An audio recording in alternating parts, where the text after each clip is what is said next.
नमस्कार दोस्तों, ये हमारा सोशल वार्डन को लेकर इस वीडियो में इस एपिसोड में बात करेंगे आपके सैलरी को लेकर 2026 में ईएमआरएस के हॉस्टल वार्डन को क्या-क्या सुविधाएँ मिलती है, क्या-क्या फैसिलिटीज़ मिलती है और कितनी सैलरी मिलती है। वास्तव में आपको बता रहा हूँ कि हाँ, आपके काफ़ी शॉकिंग एक बहुत ही शानदार सैलरी आपको देखने को मिलती है और साथ ही में 8वां वेतन आयोग अभी 2026 से स्टार्ट हो जाएगा।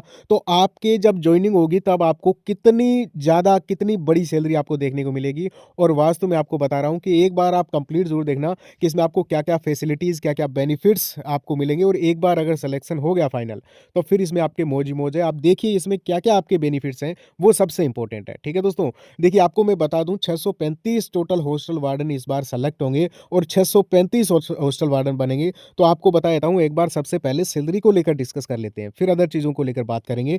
देखिए बेसिक पे 29,200 है। अगर मैं आपको प्रेज़ेंट की बताऊँ कि मान लीजिए आपका अभी जैसे सिलेक्शन होगा, सिलेक्शन होते ही आपको कितनी सैलरी मिलेगी, वो एक बार आप देख लीजिए। बाकी अगर यहाँ पे बात करें ग्रेड पे 2800 है दोस्तों, लेवल 5 लगता है और महँगाई भत्ता अभी आपके जनवरी 2026 से 60% आपके हो जाएगा, यानी आपके बेसिक का 60%। बट आपकी जॉइनिंग तक अब आपको सैलरी आज तो मिलने वाली नहीं है, आपको सैलरी मिलेगी जब आपकी जॉइनिंग होगी और तब तक 2 बार और आपका डीए बढ़ चुका होगा और तब तक आपके 8वां वेतन आयोग भी लग चुका होगा। लेकिन एक बार आप सीधी सैलरी देख लीजिए जॉइनिंग तक अगर आज के हिसाब से देखें बिना 8वें वेतन आयोग के कितनी मिलती है, तो देखिए दोस्तों आपका डीए 19,272 बन जाएगा। एचआरए आपको इसमें मिलता है, हालाँकि दोस्तों आपको एचआरए नहीं मिलेगा क्योंकि आपको वैसे भी रहने के लिए हॉस्टल में बहुत ही शानदार व्यवस्था आपको देखने को मिलती है। बढ़िया आपको घर, बढ़िया आपको आवास आवास देखने को मिलता है, खाना मिलता है, तो आपको कोई दिक्कत नहीं है। तो आप एक बार एचआरए को छोड़ दीजिए, बाकी टीए मिलता है दोस्तों आपके यहाँ पे 3,000 के आसपास मिलेगा। स्पेशल अलाउंस और मिलता है इसमें, 2920 रुपए यानी 10% के आसपास, ये मान लीजिए 3,000 के आसपास स्पेशल अलाउंस भी मिलता है हॉस्टल वार्डन को। और कुछ कटौतियाँ दोस्तों इसमें होती है, जैसे एनपीएस की होगी, बाकी कुछ 1-2 कटौतियाँ और मान लो।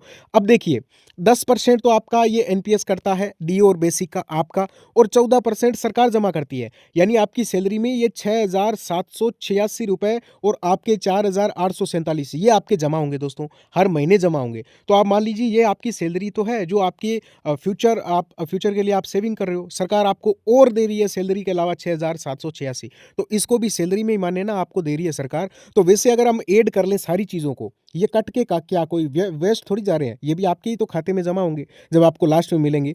तो उस हिसाब से आपकी 64,000 सैलरी बनती है आपके सिलेक्शन होते ही। अगर हम मान लीजिए इन हैंड की बात कर लें, तो इन हैंड सैलरी दोस्तों अगर हम एचआरए को हटा दें, तो आपके डायरेक्टली 50,000 आपको देखने को मिलेगी। यानी सैलरी अगर 8वां वेतन आयोग नहीं मिलता लगता है, तो भी 50,000 प्लस सैलरी आपकी बन जाएगी।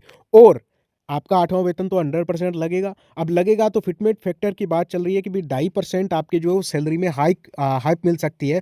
तो मैक्सिमम आपके सैलरी जो बन सकती है वो बनेगी 75,000। हॉस्टल वार्डन की स्टार्टिंग सैलरी 75,000। बताइए अब आपको कहाँ पे क्या कोई दिक्कत है? क्या इसमें ऊपरी कमाई हो सकती है क्या? इसको लेकर भी डिस्कस कर लेंगे। तो देखिए दोस्तों, एक बार आपको बता दूँ, मिनिमम आपकी जो सैलरी जाएगी वो 65,000 के आसपास तो बनेगी ही बनेगी। तो आपके लिए कितना बढ़िया शानदार मौका है, एक बार इसके बारे में आप सोचिए कि इसके बाद में अगर आप दूसरी नौकरी ना भी करो, क्योंकि क्यों ना करो, एक बार यहाँ पे बेनिफिट देखिए, आप यहाँ पे रहने के लिए आपको बहुत ही शानदार आवास मिल जाता है।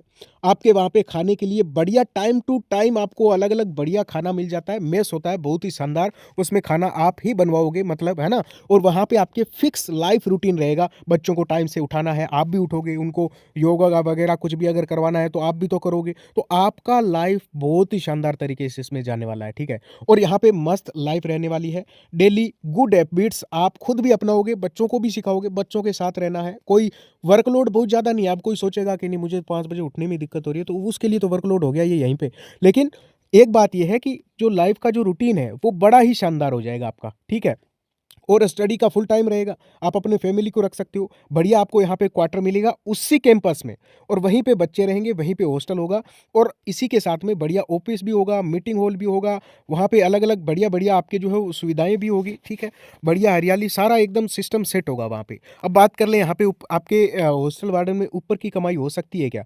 मैं आपको बता देता हूँ, देखिए दोस्तों, ऊपर की कमाई कोई यहाँ पे ऐसा कोई आप एडमिनिस्ट्रेटिव वर्क नहीं कर रहे हो कोई सरकार में, ठीक है? तो आपको बता दूँ ऊपर ऊपर की कमाई कुछ नहीं है। आपको सोचना भी नहीं है हॉस्टल वार्डन में कि ऊपर की कमाई। अब कहाँ पे करोगे? या तो जो मेस से जो सामान आता है, अगर आप परचेज़ करते हो तो वहाँ पे कर सकते हो, या फिर आपका कोई हॉस्टल में कोई नॉर्मल जो वर्क करवा रहे हो, जो सफाई करवा रहे हो, कुछ एक्स्ट्रा करवा रहे हो, एक्स वाई जेड बहुत सारे काम होते हैं, वो अगर करवा रहे हो, उसमें अगर कुछ कर लो, तो बहुत कुछ नहीं होता, कुछ भी नहीं होता इससे, ठीक है? तो इसके बारे में आपको सोचना भी नहीं है। 5-7 हज़ार अगर मान लो कहीं से कर लोगे तो डर-डर के जियोगे, कोई मतलब नहीं है उसका। इतनी बढ़िया सैलरी 70-75 हज़ार सैलरी अगर आपको मिल रही है तो फिर कौन सोचता है इस चीज़ के बारे में, है ना? और सोचना भी नहीं है, क्योंकि मस्त तरीके से बढ़िया आपका वहाँ पे सारा सिस्टम सेट होगा। बाकी अच्छे से आप जो हो वो टियर 2 की प्रिपरेशन करो, और कोई डाउट है तो कमेंट कर दे। इतनी बढ़िया सैलरी आपको इसमें देखने को मिलेगी, बढ़िया फैसिलिटी है। कोई फिर भी डाउट है, आप एक बार कमेंट कर देना। Okay, thank